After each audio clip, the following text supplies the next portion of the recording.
कम है और एक सोना इतना बढ़ता जा रहा है, चांदी दिन पर दिन बढ़ती जा रही है, उसको आप कैसे देखते हैं? सवाल है ये नहीं, है सवाल आपके साथ ही है, नहीं है, बल्कि सवाल तो बहुत बहुत बड़ा सवाल है कि जो शादी विवाह है सब है, तो ये कैसे आपको देखते हो कि इसमें लोग इन्वेस्ट कर रहे हैं या उसको जमा कर रहे हैं, क्या है? ऐसा तो नहीं पैसे के लिए नोटबंदी हुई थी, कहीं सोना बंदी भी करना पड़ेगी? नहीं, मैं आपकी बात से बिल्कुल सहमत हूँ, लेकिन जो सोना बढ़ा है उसका एक बहुत बड़ा कारण इंटरनेशनल मार्केट है। दूसरी बात, जो अभी 2014 से अब तक पूरे देश में जो अगर हम रेशो को देखें तो लोगों के पास धन और आमदनी के साधन बढ़े। नमस्कार, मैं आपके साथ राज सिंह भाटिया। आप देख रहे हैं राजू एक्सप्रेस खास रिपोर्ट। जैसे आपको पता है कि नए नए मुद्दे उठाने की कोशिश करते हैं, नई नई चीज़ दिखाने की कोशिश करते हैं। आज आपको एक बहुत खुशी का माहौल है और पूरे देश के लिए बहुत बड़ी बात है कि आज बीजेपी को राष्ट्रीय अध्यक्ष मिला है। श्री नितिन नवीन जी हैं और कुछ लोगों से बात करने की कोशिश करेंगे। सर, आपका शुभ नाम क्या सर? मैं हुकम सिंह भाटी हूँ और हरियाणा स्टेट कोऑपरेटिव बैंक का चेयरमैन रहा हूँ मैं, और पार्टी का प्रवक्ता रहा हूँ हरियाणा स्टेट बीजेपी का। और आज ये बहुत सर, आपको कैसा लग रहा है कि आज श्री नितिन नवीन जी को राष्ट्रीय अध्यक्ष चुना गया है और पार्टी की कमान पूरी उनके हाथ में दी गई है, तो आप क्या कहना चाहोगे?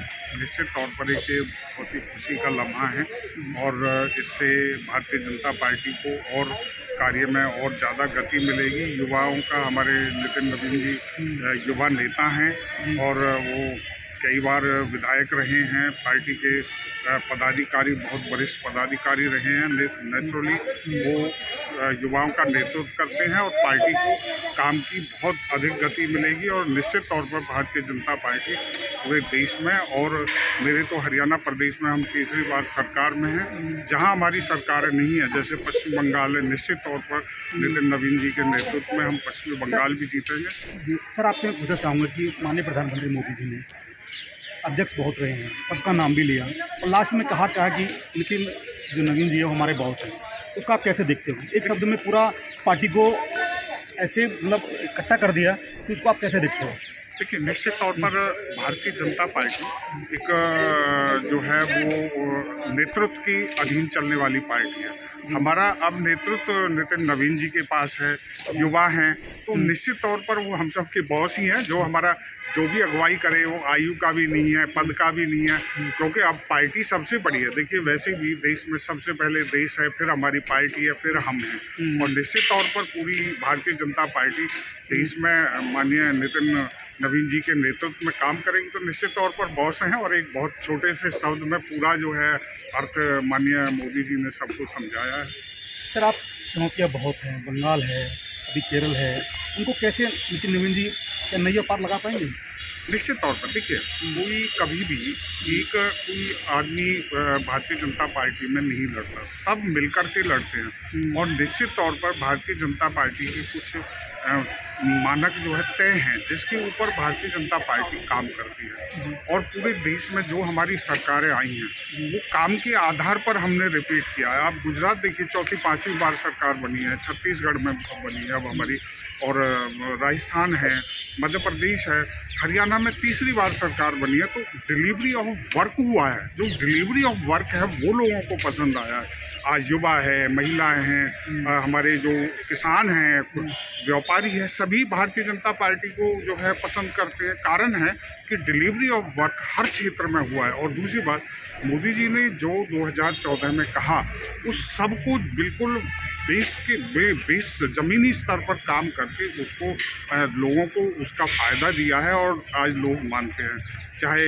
जनधन योजना हो, चाहे आयुष्मान भारत हो, चाहे देखिए घर घर सिलेंडर पहुंचाने का काम है, चाहे देखिए एक बहुत छोटी सी चीज़ है, जैसे स्वच्छता अभियान को लिया तो घर घर तक टॉयलेट को पहुंचाया, घर घर तक माता बहनों की इज्जत आबरू को बचाया, तो बहुत बड़ा काम। सर, चुनौतियाँ बहुत है, महंगाई इतनी है कि मत पूछिए, हर कोई प्राइवेट कर रहा है, तो उसके लिए आप क्या कहना चाहोगे? महंगाई कोई काम नहीं होता है, तो उसके लिए आप क्या कहना चाहोगे? कुछ निश्चित तौर पर महंगाई बहुत है, लेकिन महंगाई के साथ साथ दो बातें, केवल और केवल महंगाई कंट्रोल करने से काम नहीं चलता, महंगाई भी कंट्रोल हो और आय के साधन भी बढ़ाए जाएं। तो मोदी जी के नेतृत्व में पूरे देश में चाहे इंडस्ट्रियलाइजेशन है, बिजनेस है, उसको बढ़ाने का काम किया। दूसरी बात, कीमत है।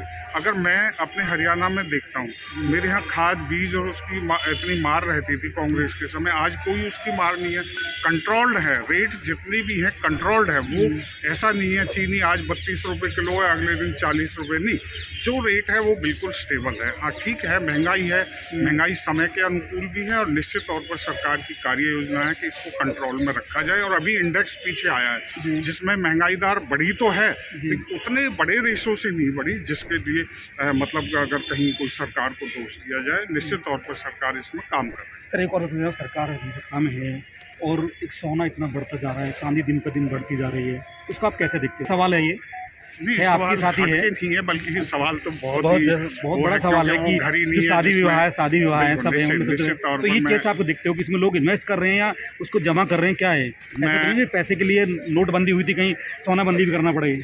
नहीं, मैं आपकी बात से बिल्कुल सहमत हूँ, लेकिन जो सोना बढ़ा है उसका एक बहुत बड़ा कारण इंटरनेशनल मार्केट है। दूसरी बात, जो अभी 2014 से अब तक पूरे देश में जो अगर हम रेशो को देखें तो लोगों के पास धन और आमदनी के साधन बढ़े हैं तो निश्चित तौर पर उनकी मांग बढ़ी है। जब डिमांड बढ़ती है तो उसके रेट्स भी ज़्यादा जाते हैं और इसका बहुत बड़ा कारण तो इंटरनेशनल मार्केट है।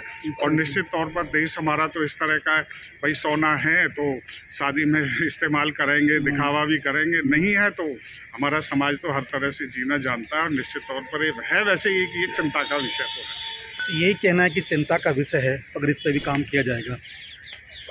ऐसी ही खबर देखने के लिए हमारे चैनल को सपोर्ट करें, लाइक करें, शेयर करें, कमेंट जरूर करें, अपनी राय जरूर दें। जो आपकी राय है वो हमारी ताकत है। हर खबर पाइए सीधा अपने मोबाइल पर।